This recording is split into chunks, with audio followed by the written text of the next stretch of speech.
Welcome, everyone. I'm Dr. Donald Wallenfang. Thank you for joining me on this live stream entitled How a Phenomenology of Freedom Reveals the Difference Between Google, AI, artificial intelligence, and the other, the living other. Hashtag no.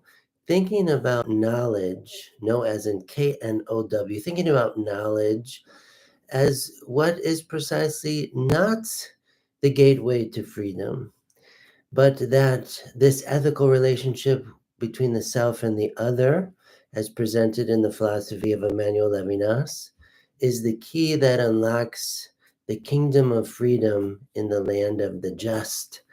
So, thank you for thinking along with me on this really important topic. How do we understand our freedom, human freedom? Taking commentary from my 2021 book entitled Emmanuel Levinas and Variations on God with Us, especially from chapter 4 here entitled Law and Freedom, continuing to think in a protracted way about the meaning of freedom in relation to law, in relation to ethics, in relation to responsibility. So we can say, especially in a digital age, Levinas writes, quote, "The European is certain at least of his retreat as subject into his extraterritorial subjectivity, certain of his separation with respect to any other, and thus assured of a kind of irresponsibility toward the all," end quote. So what Levinas is getting at here, given his own 20th century European lived experience, especially in Lithuania and France, that what he's noticing in his era, in a post-World War II era, because he publishes this essay, a Talmudic lecture entitled The Temptation of Temptation in 1964. But he's reflecting on his experience in the mid-1960s about this growing understanding of a detached subjectivity, a kind of hidden subjectivity, what we might call the private life of an individual self. It's a growing thing for people in the 1960s, and what comes with it is this irresponsibility toward the all through this separation with respect to the other. It's a kind of waning, a fading of the sense of personal responsibility for the other who faces me, a kind of draining of this ethical exigency. So Levinas is observing this phenomenologically, descriptively.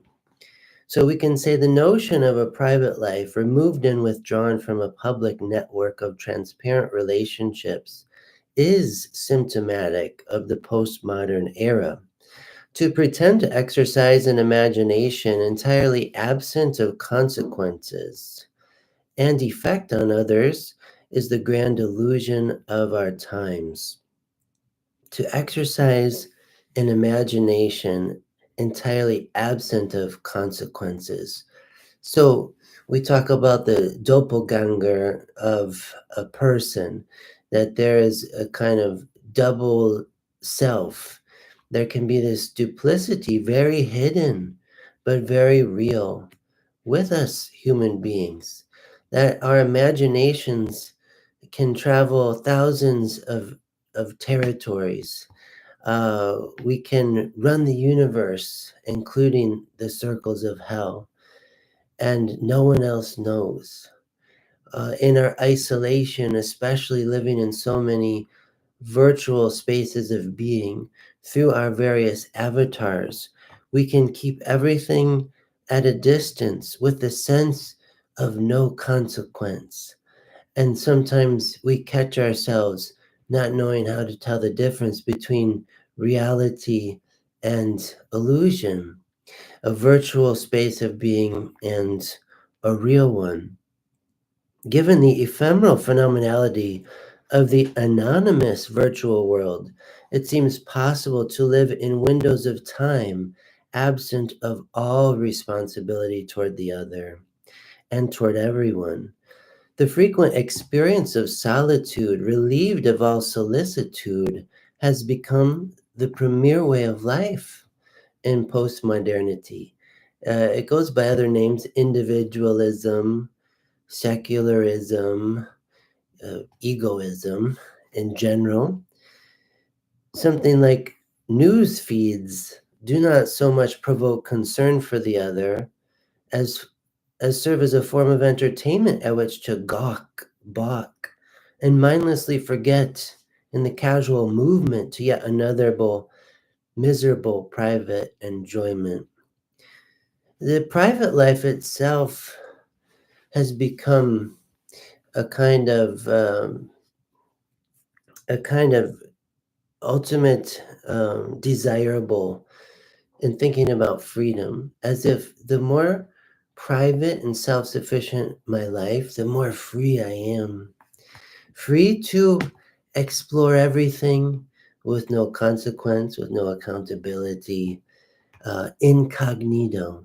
To make myself incognito, this ring of gigas, that I become invisible to the world, even invisible to myself, to act in such a way where there is no memory, neither memory nor hope. This is a real situation of our times. And it's very subtle what's going on here. But I think the work of Levinas helps to expose what's going on. It helps the self to face the self by facing the other once again. So it is a sinister privilege to sit on the hind side of a screen and watch the world suffer, all the while neglecting the charge to come to its assistance. The temptation of temptation insulates the choice of the self to act or not to act, or at least not to act yet. So it's this kind of lifestyle prior to action, prior to even a response, especially any kind of ethical response. But rather this inert, inactive state of being hidden to everyone, including oneself. But action in the sense of responsibility for the other are suspended by the primacy of free will and its self-interested ranking of more urgent matters. In this postmodern situation, this postmodern understanding of freedom and the most desirable kind of lifestyle there is. However, Levinas argues that the freedom afforded by Torah, Jewish law, is rooted in the ultimatum of Ein Berera, or no choice. Levinas writes, the Torah or death, a dilemma pressed on the human subject from without. So again, this incredibly paradoxical freedom that Levinas is presenting, the freedom of the no choice, in a way to surrender choice in favor of freedom, to surrender the illusion of choice in the favor of freedom. Levinas writes, quote, the Torah is an order to which the ego adheres without having had to enter it, an order beyond being and choice. The ego's exit from being occurs before the ego which decides. It happens through the weight exerted on one point of being by the rest of its substance. This weight is called responsibility. Responsibility for a creature, a being of which the ego was not the author, which establishes the ego. To be a self is to be responsible beyond what one has oneself done. Temimut, this Hebrew word, uprightness, consists in substituting oneself for others, end quote. This is the freedom Levinas is describing. And I say in the title, beyond Google, beyond artificial intelligence, because it's not a freedom that is accessed through knowledge and information, gathering up facts and figures. The pretentiousness of omniscience, which is never really the case for any finite subject, a finite person. So it is not Torah that is determined by humanity, but humanity which is determined by Torah, divine law, this ethical state of affairs, determines the ego. The ego does not invent it. The ego simply awakens to the actual ethical state of affairs and must make a response. Will we humanize or destroy one another? This is the question which confronts everyone at all times, and me before all others. Responsibility does not begin, first of all, with free will. Rather, the call to responsibility precedes free will, is the reason of being of free will, and compels free will to actualize its latent potential to become truly free. Isn't this a great enigma? That we talk about free will as if the will is always free, but in fact it's not. We should rather say just the will which sometimes is free and sometimes is in bondage. When? How do we know? When is the will really free? When is the will freed up to decide? According to a freedom which decides the will. That's the difference here. That the will would be decided by freedom and thereby become free. Not that we presume we always have this free autonomous will, and that the essence of freedom is in the autonomy of the will, of choice itself. Because some choices are good and some are bad, some lack goodness, lack a whole lot of goodness.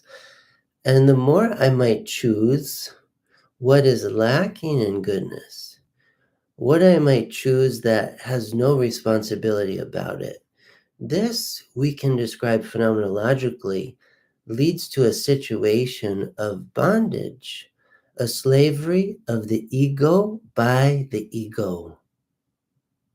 This is not freedom. This is a prison that the self makes of itself in not trusting in the liberating powers of responsibility for the other.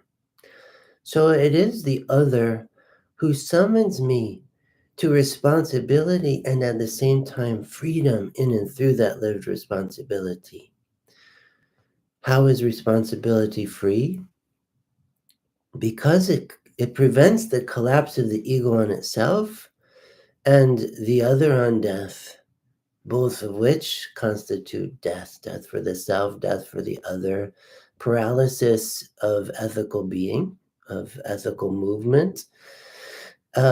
This responsibility prevents this stagnation of personhood. Ethical responsibility itself signifies the circulation of life, of the good. It is necessary for freedom. It is this ethical responsibility what builds freedom. This is what Levinas is getting at in his work. So I think it's so illuminating to realize that the will itself is not necessarily free. We can't assume we're working with a free will all the time. So instead, we're thinking of the difference between the other artificial intelligence and Google.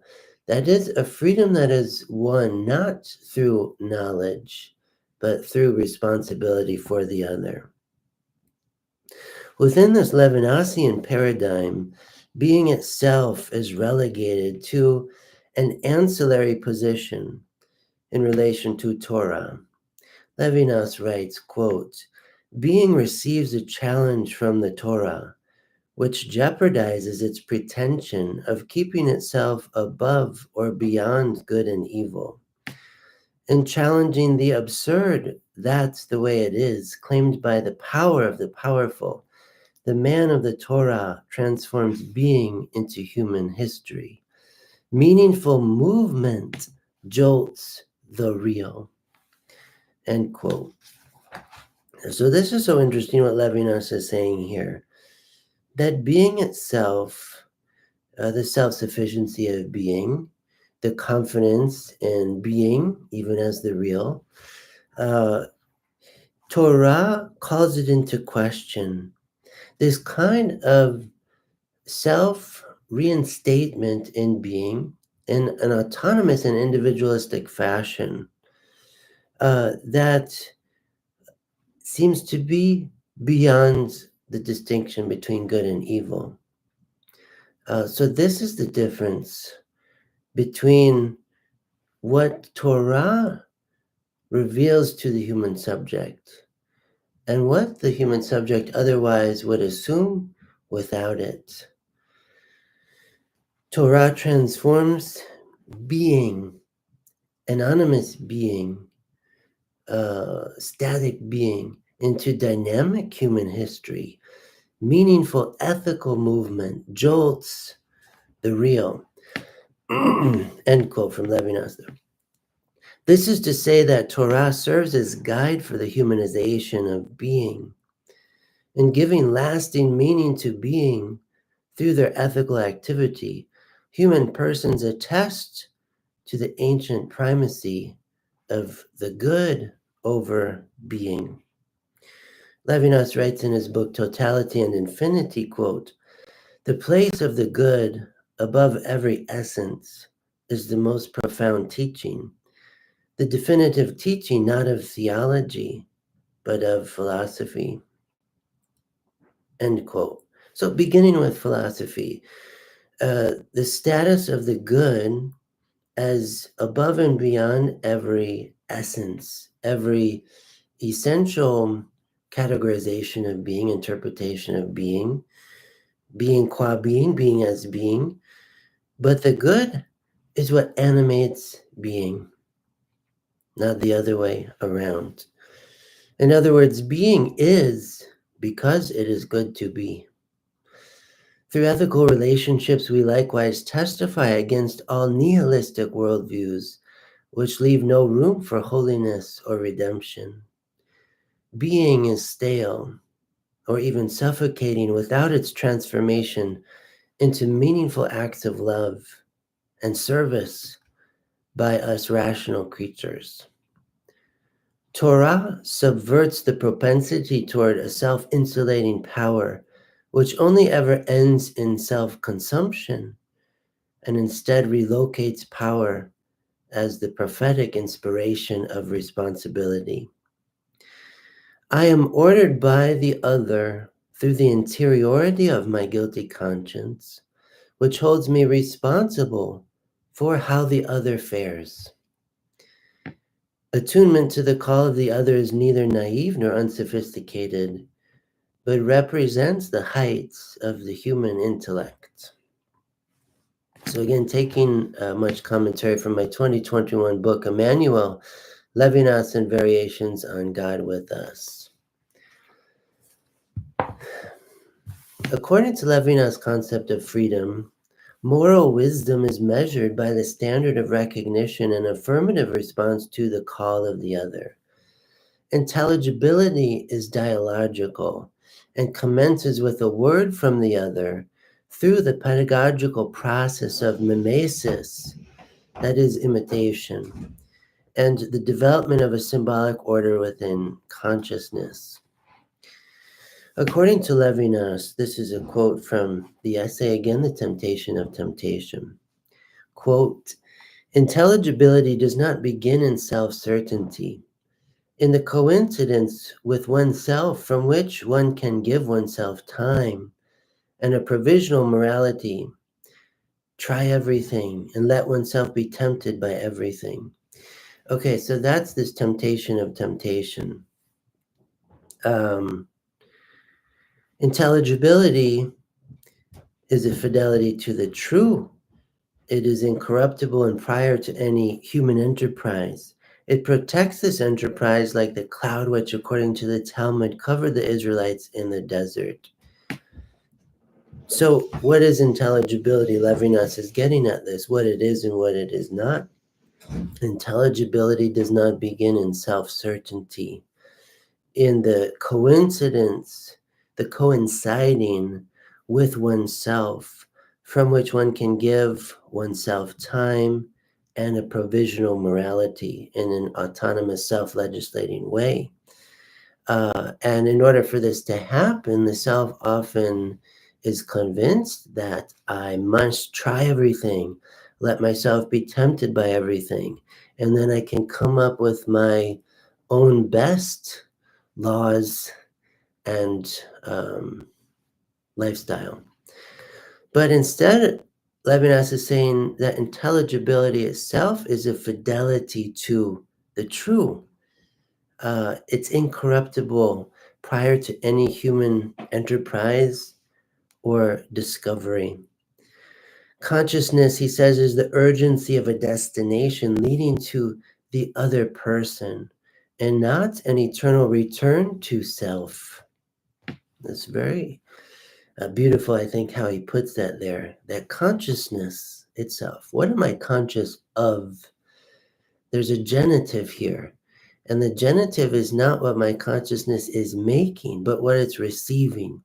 Phenomenology shows that this pure phenomenological consciousness is entirely porous in relation to the givenness of the world. But in the case of Levinas, more decisive is the ethical signification vis-a-vis the other who faces me.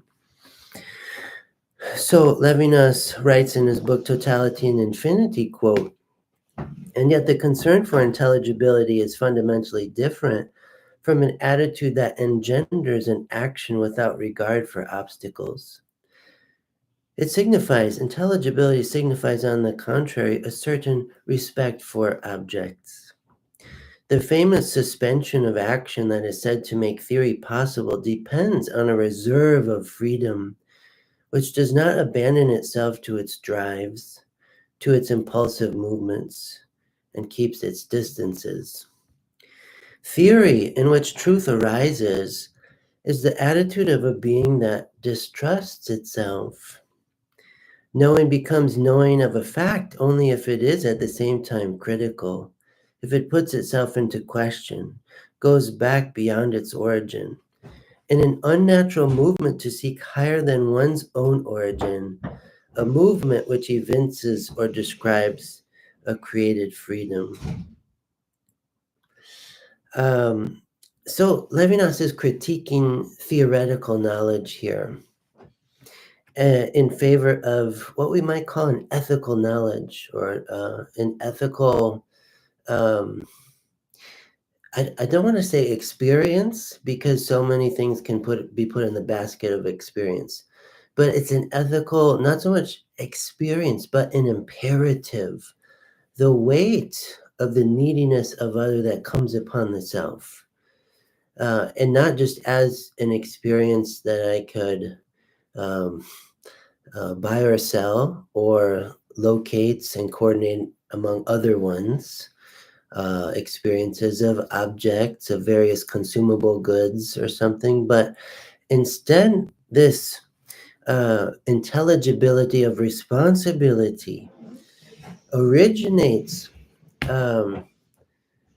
with an immemorial past, this diachrony between the self and the other that um, I cannot conflate or reduce the other to something contemporaneous with myself and my knowledge and my experiences and even my judgments. But intelligibility first involves a conversation between the self and the other. Further, it requires an object of intelligibility about which the conversation takes place that is identical to neither the self nor the other. So, intelligibility involves dialogue about something that is not identical to the other or myself. We dialogue about something, something as something. And this we talk about, and this we reason about. And if we talk about truth, Levinas, in his work here, he's situating truth and placing it in the back seat, or in the back seat in relation to what drives lived experience, and that is this ethical state of affairs. So we seek the truth in as much as we already are assigned and ordained as ethical agents through the course of our lived experience. So this double otherness between the self and the personal other, and the self and the otherness of the something that is in play in the course of dialogue, this double otherness of intelligibility recognizes truth as a non-manufacturable species which transcends the individuality of self and other. Approaching truth means to take leave of the self, and the truth can be approached only vis-à-vis the other. The truth must be communicated between the self and the other for it to uh, appear or be expressed, be signified. Um, so, yes, we're thinking about an existential situation, um, but not through existentialism per se. Uh, we're thinking about not only the propositional commandments of Torah, but Torah as itself a residue, as a textual historical witness to the ethical situation that already defines our anthropology, that already defines the universal vocation of the human ego, the human self, based on the call of the other. So what Levinas is getting at through this method of phenomenology is something at the core of lived experience. And it's a very precise thing that he is hitting upon here. So without personal alterity, the truth does not come alive in the course of conversation. A genuine morality is not relative to individual preference, but is tethered to truth as such. The phenomenon of consciousness arises from the proclamation of truth outside the self, and consciousness remains vigilant to the degree that it stays attuned to the call of the other and to the sober exigencies of truth. Intelligibility grows, therefore, inasmuch as it takes leave of the self, never to return. Intelligibility is not an echo chamber. Intelligibility is not repeating to myself like a parrot what I already think I know. Intelligibility and intelligent philosophy always involves this risk of exposure vis-a-vis the other.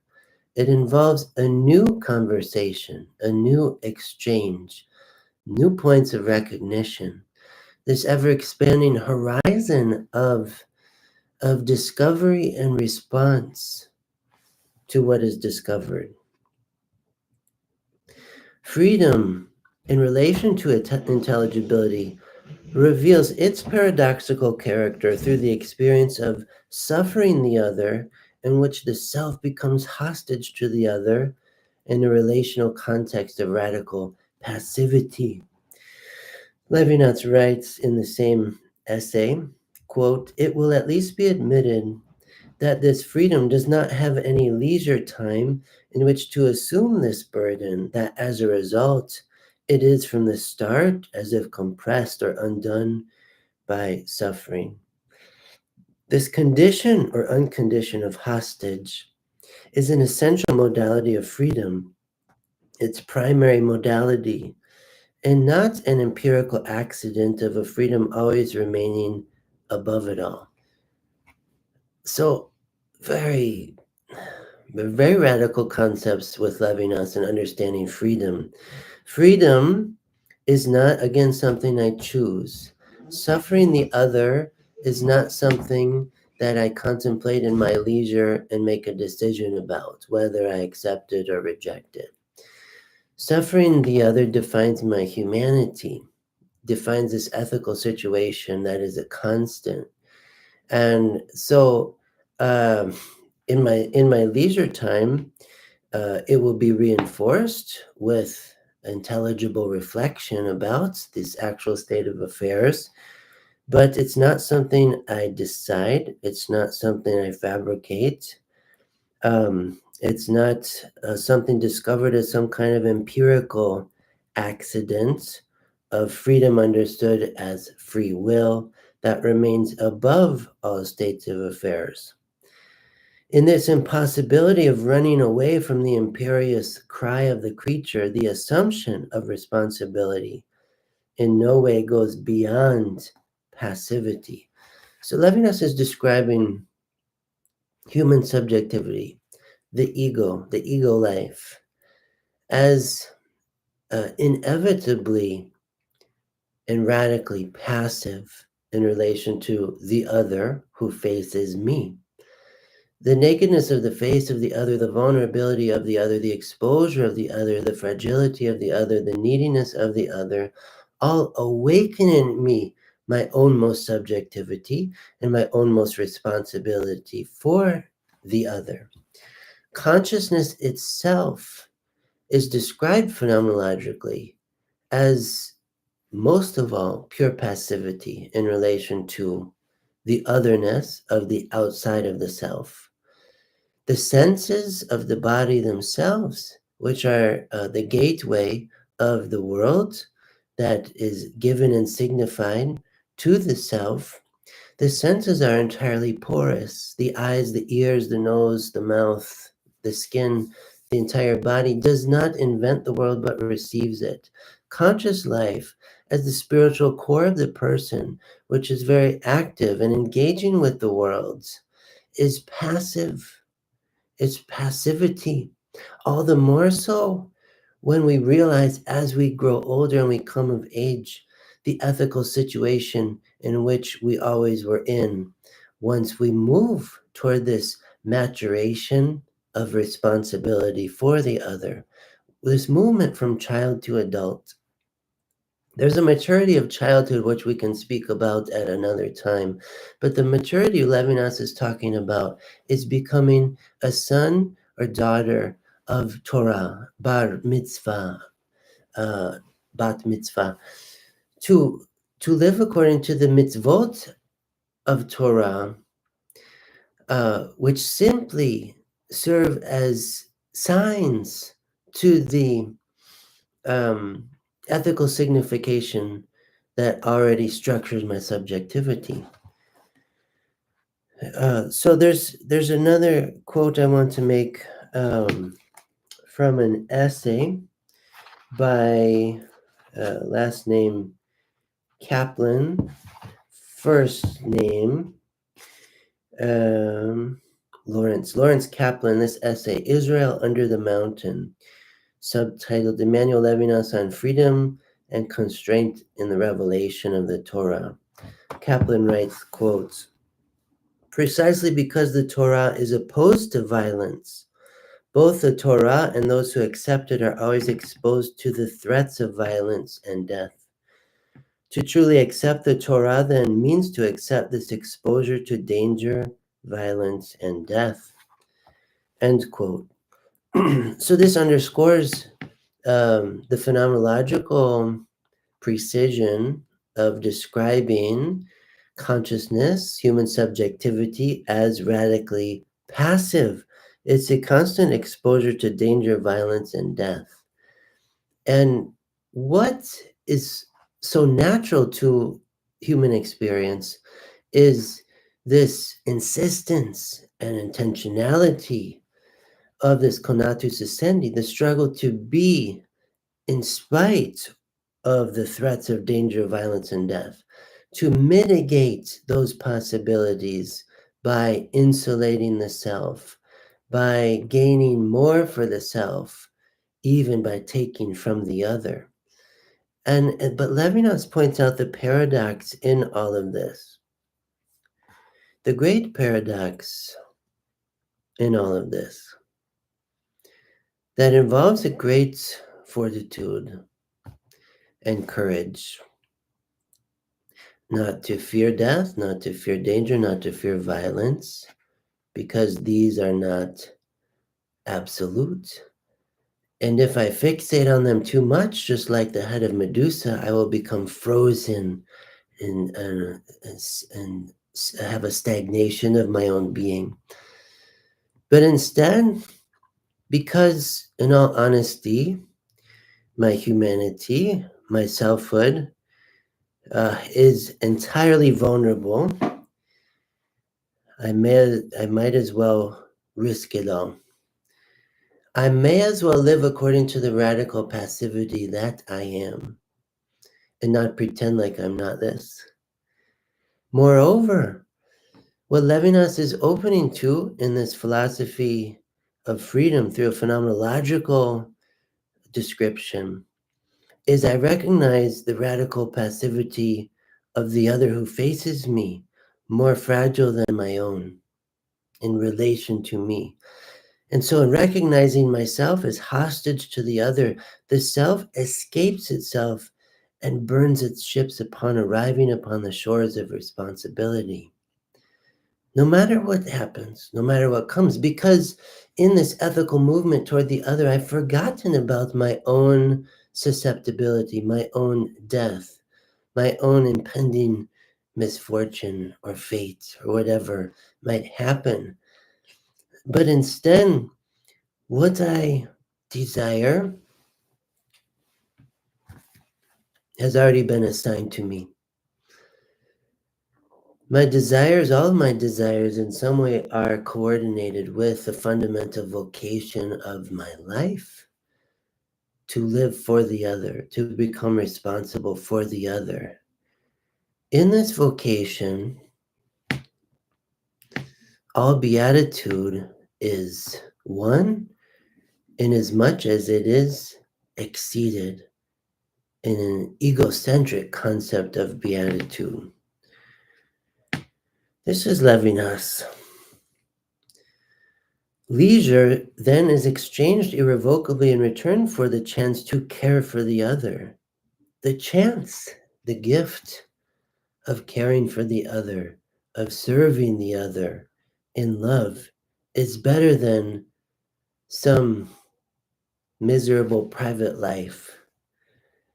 The monotony of selfhood by itself, with no accountability, with no responsibility, with nothing to respond to except more of the same. Freedom of responsibility instead engenders authentic love and the solidarity of a communion of persons, what Levinas calls this proximity of peace. Freedom is communal by definition and cannot be achieved alone. The temptation of temptation works only to arrest the natural expansion of freedom through the risk of responsibility. By refusing the risk of responsibility, the temptation of temptation imprisons freedom within the frozen confines of the self. In real responsibility for the other, all must be wagered to the point of abandonment. So Levinas is talking about here is quite different from the comfort zone that the self likes to keep in relation to the world, oftentimes behind a screen. The phenomenality of screenhood in our day, whether computer, mobile device, tablets, whatever, how many hours a day, case in point, are we behind screens? And so the case of this live stream, I enter the virtual world of the screen, hopefully to transcend it together. But this phenomenality of screen, of facing a screen in the flatness of a two-dimensional screen instead of a three plus dimensional world in the real in a more immersive way, brings us, all of us who have this lived experience of screenhood on a daily basis, it constantly provokes this temptation of temptation. This temptation of temptation to experience everything while distancing oneself from the real. This evacuation of moral responsibility in favor of this, we could say, inculpable private life. A private life beyond reproach that wants to insist on its innocence precisely because it does not get involved in the drama of life. It doesn't act. It hides away in isolation. So the point of this philosophy of Levinas and thinking about freedom through the philosophy of Levinas is to re-enter the surplus of sociality and to renounce the temptation of temptation that defines isolationism, to renounce it and re-enter the unpredictability of the surplus of sociality and the face-to-face in relation to the other. Because after all, morality does not originate with the self or the nebulous dictates of culture. Morality begins with the recognition of the universality of the good and the intrinsic laws of rationality and nature. Just as sure as we understand the phenomenon of gravity or the universality of mathematics, so does morality emerge from the universal phenomenon of the call of the other. Yeah, it is interesting, this word hostage. And again, it's coming from Levinas, who himself is Jewish. And, human history is very checkered. It's very ambiguous. It's fraught with violence. And so Levinas risks using the word hostage to get the point across through a hyperbolic form of expression.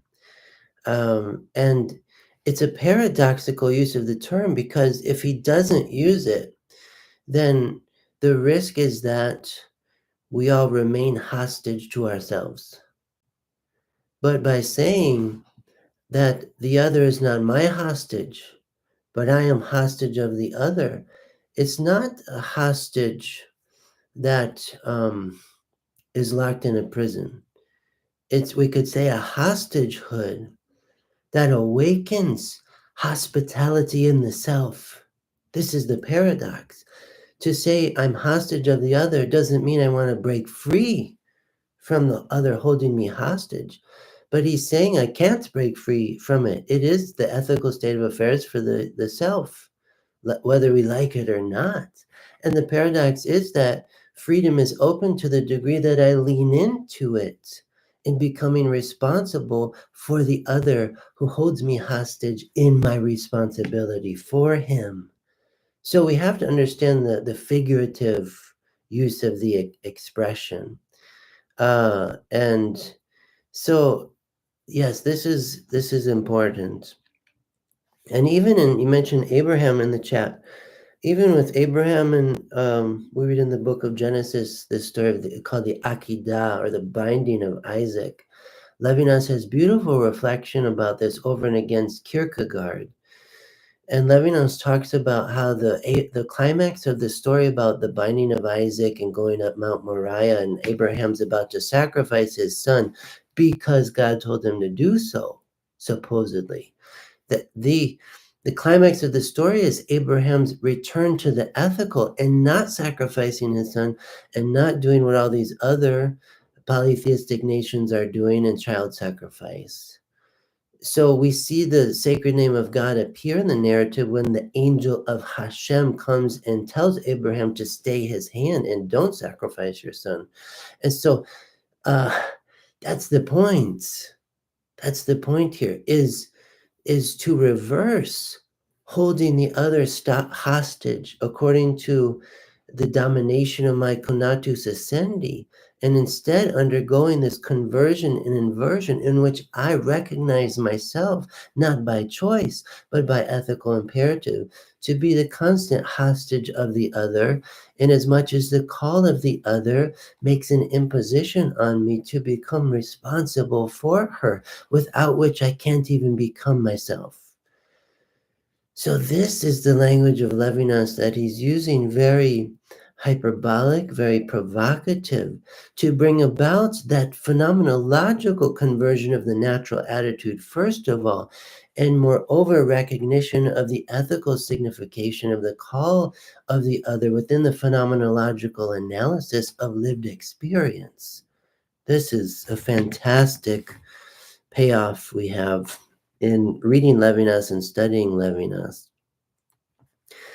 So throughout Levinas' works, he attests to this intersubjective phenomenon which precedes all other perceptions of consciousness. For Levinas, the human being is the responsible being, responsible for every other person and the entire world. Even he goes so far as to say, I'm responsible for the other's responsibility. Subjectivity commences with a departure from the self towards some other, whether in the form of an intellectual object, an enjoyment, or any perception whatsoever. But subjectivity comes fully alive, fully itself, with the irrevocable departure from the self toward the personal other, in French, l'autrui. That is, in becoming infinitely responsible for the other person who faces me. So my infinite responsibility for the other matches up with the trace of the infinite signified in the infinite call of the other, the infinite summons of the other to become responsible for her. The very signification of the infinite is in the ethical intersubjective relationship.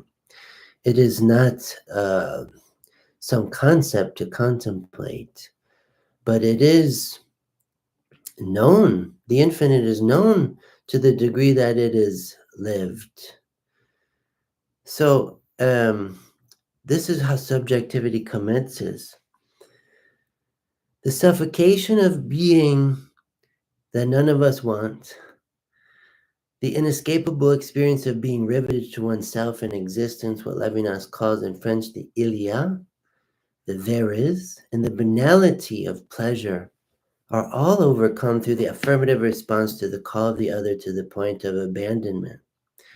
To become human is to become responsible for the other without remainder. Giving up all, including the totality of one's very self, results in the freedom of the other and paradoxically the freedom of the self. The self as oneself for the other. By foregoing the temptation of temptation through responsibility for the other, freedom is born for all. So that gives us an exposition of this philosophy of freedom, more precisely a phenomenology of freedom that Levinas works out in this Talmudic lecture, The Temptation of Temptation.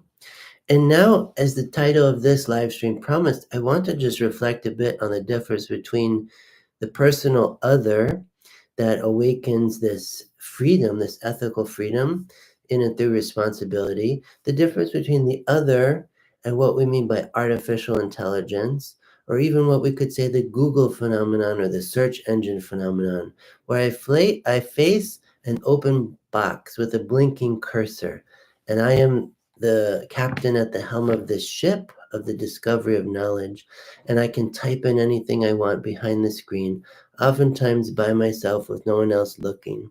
This phenomenality of Google and moreover of Gemini and AI and all these different forms is this pretentiousness of pursuing freedom through knowledge And it's quite different than what Levinas is talking about, this freedom born through responsibility for the other.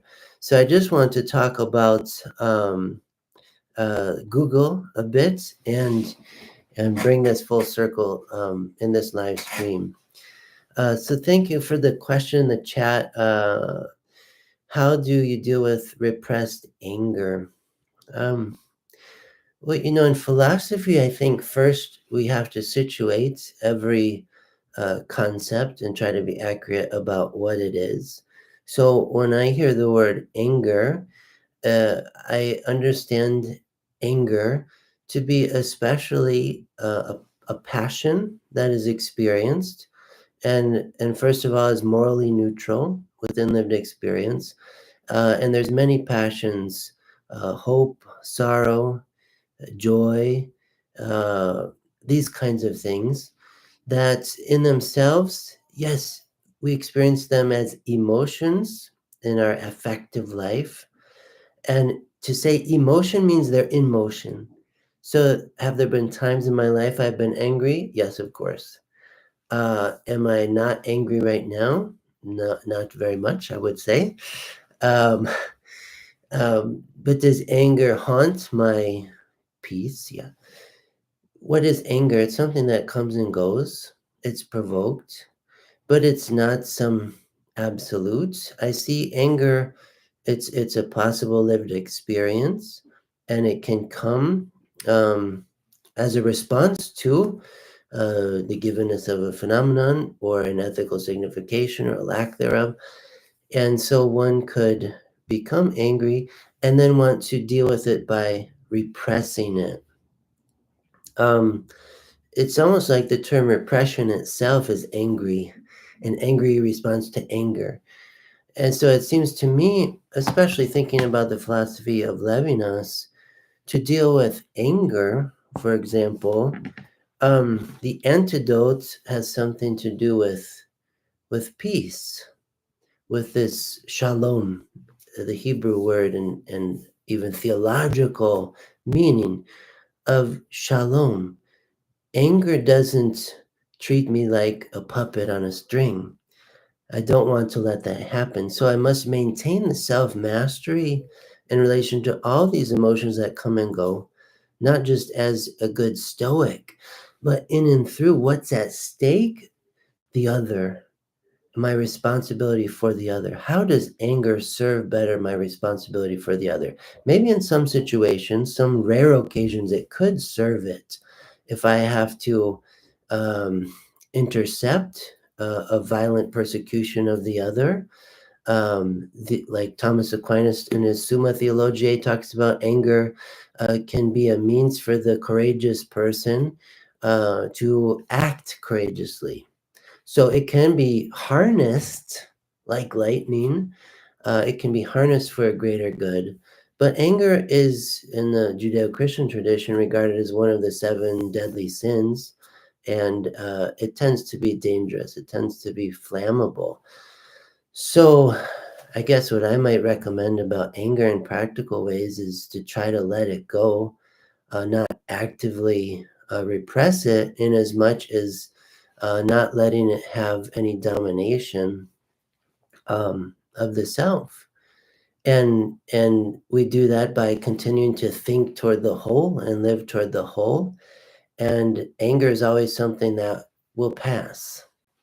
And there can be legitimate things that would make a person angry, definitely, in life. Probably for each one of us, there's many things that we could think of right now we could make us angry. But anger itself is meant to be subordinated and integrated within a much greater whole of life and the self. In this question, Matthew, how can Christians apply the Torah and Kabbalah in their lives? That's a great question, and that's why what I'm trying to do in commenting on the work of Levinas here. Um, so, as a Catholic Christian, I want to always remember that the roots of Christianity and Catholicism is Judaism, always and forever. And so that's the first thing. is not to give in to this heresy of Marcionism that was there in the early church, or supersessionism, as if we don't need to attend to Torah, as if we don't need to attend to our Jewish roots. We always need to attend to this. Jesus, after all, is Jewish, and so is his mother and Joseph and the apostles, and Christianity begins as a reform movement of Judaism, and then opening to the Gentiles. But it's important as memory, as an anamnesis in relation to the roots. And so I think a steady reading of the Hebrew scriptures is very important for Christians, that we constantly respect this heritage that has been shared with us. We respect the integrity of Judaism as Judaism, the irrevocable covenant that Hashem makes with the Jewish people, and that is not superseded by the covenant made in Jesus with the world, uh, which in itself, from a Christian perspective, is understood includes the Jewish people, but that there is an intact, a stable covenant that God, Hashem, the Lord, makes with the Jewish people, that is still in effect and perpetually in effect. And so this is a Catholic understanding of Judaism. But behind me here, I've got um, a Jewish prayer shawl, and for me, it's a reminder of these Jewish roots, and so it's very important for Christianity. I wrote an article in a book, this book published, I co-edited, entitled Evangelization as Interreligious Dialogue, and I have an essay in this book that is entitled Dialectical Truth Between Augustine and Pelagius, Levinas and the Challenge of Responsibility to Superabundant Grace. So this, I think, is an important essay here that would respond to your question, thinking about the theology of grace within Christian theology in relation to this theology of responsibility in Judaism. And that we don't want to interpret grace in Christianity as something that always gets us off the hook, that is something that relieves us of our accountability, our responsibility, the consequences for our actions. But instead, we need to pair grace with responsibility all the time, the gift with the ethical response, contemplation with the moral life, and continuing to immerse ourselves as Christians in Judaism, I think, is very important. So I would say that. But let's just hit on some points about Google before we sign off on this live stream. Google and the Leman of Temptation, a case study. Given the vocation to radical responsibility for the other, it is necessary to forfeit the temptation of temptation. Is that something I'm willing to do? Forfeit this zone, this what seems to be an innocuous zone of the temptation of temptation. Am I willing to give it up?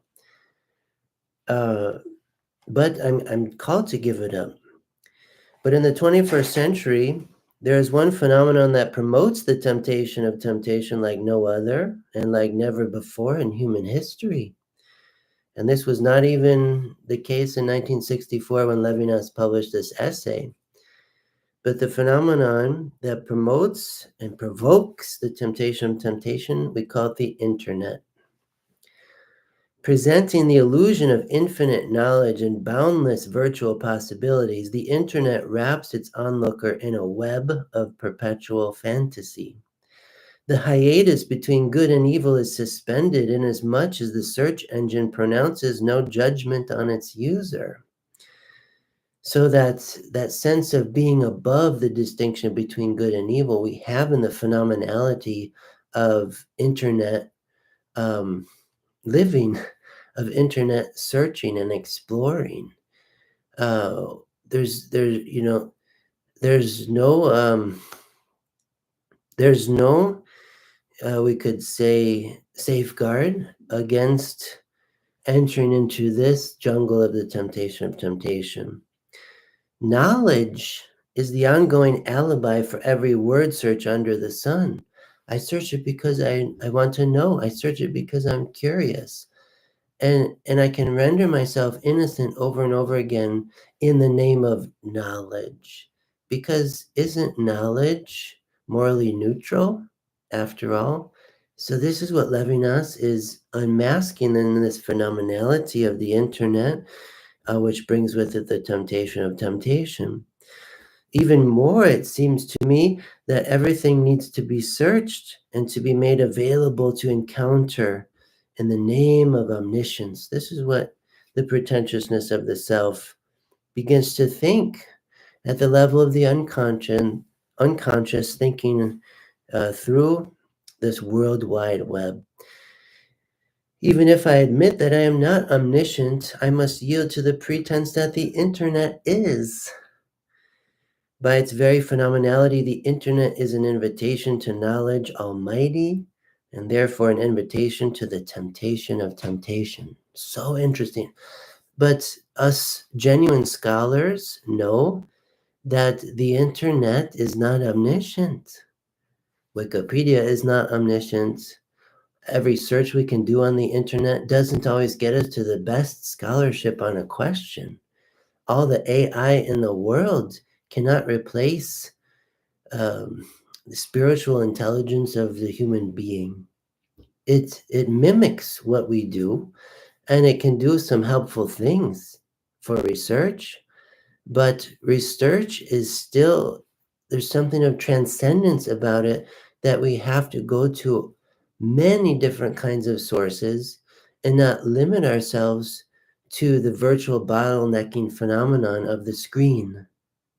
Real scholarship takes seriously the sacramentality of the text and wants books in the hands with pages, that we can read a book in the hand in such a way that is quite different than all I can see on a screen at once.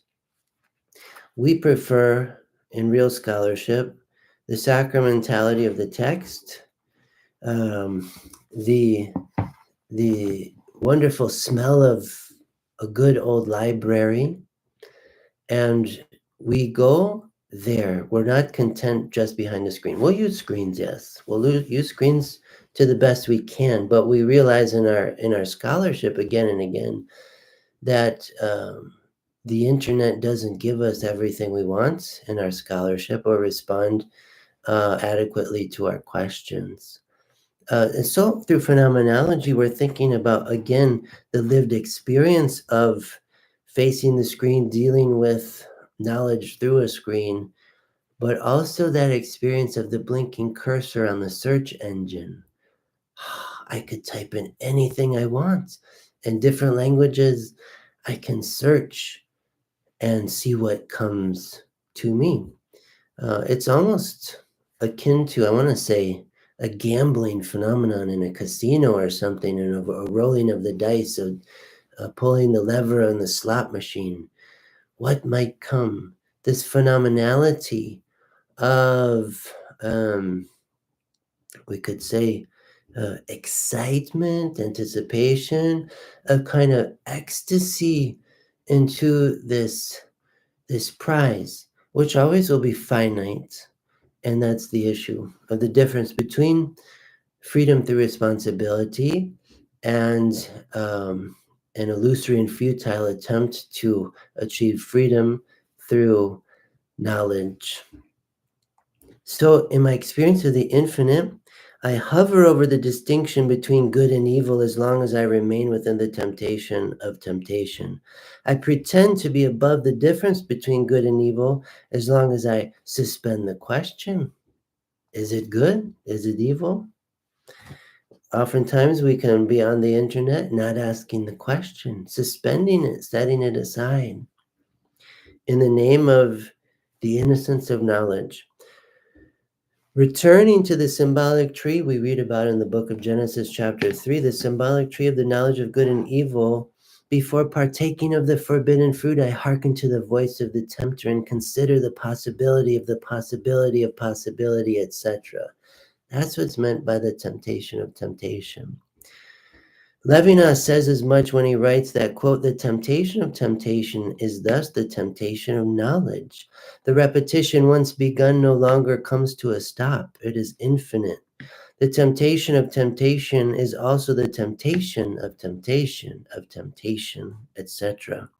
The temptation of temptation is philosophy, in contrast to a wisdom which knows everything without experiencing it, end quote. Knowledge as a concept is identical to neither good nor evil. Knowledge is good insofar as what is known is good. Knowledge could be bad if its object is deficient of goodness in some way, or if it distracts in some way from doing what is good. The term knowledge bears a rather neutral connotation, or if anything other than neutral, a tacit positive meaning. It may be readily agreeable that to know is good. So how can the temptation of knowledge constitute this menacing temptation of temptation? The reason is that the temptation of knowledge mimics the infinite, while not being identical to it. Knowledge is an imposture of the infinite since it displays an infinite character that only recoils back into itself upon every additional thing known. By knowing more and more, I am neither closer nor further away from the infinite. The infinite is not an unlimited series of integers. The infinite transcends integer, transcends corporeality, transcends one thing at a time, transcends pieces. The infinite itself is not gained through omniscience. By knowing more and more, I am neither closer nor further away from the infinite. Even worse, is Koheleth correct when he says, quote, for in much wisdom there is much sorrow. Whoever increases knowledge increases grief. How can Levinas assure us of a wisdom which knows everything without experiencing it? So this is where I'd like to end for today in this live stream. If you have any further questions, you can put them in the chat. So the difference between this freedom discovered through this method of phenomenology, a freedom that is open through the face of the other and by facing the other through responsibility for the other, and this freedom understood as a freedom of indifference based on autonomy, self-legislation, a finite freedom without regard for the infinite, without regard for the personalization of the infinite through the ethical relationship. And finally, this Google experience, this AI experience, which gives us the pretense that freedom is won through the repetition of facts gain, of finite facts. When, in fact, freedom transcends the world of facts because it depends on the world of persons. So thank you very much for your attentiveness, for your participation. And I invite you to continue the dialogue through the comment section of these videos or the community section of the channel. If you're not already a subscriber, I invite you to subscribe. And I thank you for being respectful. And if there's a lack of respect, we need to maintain that.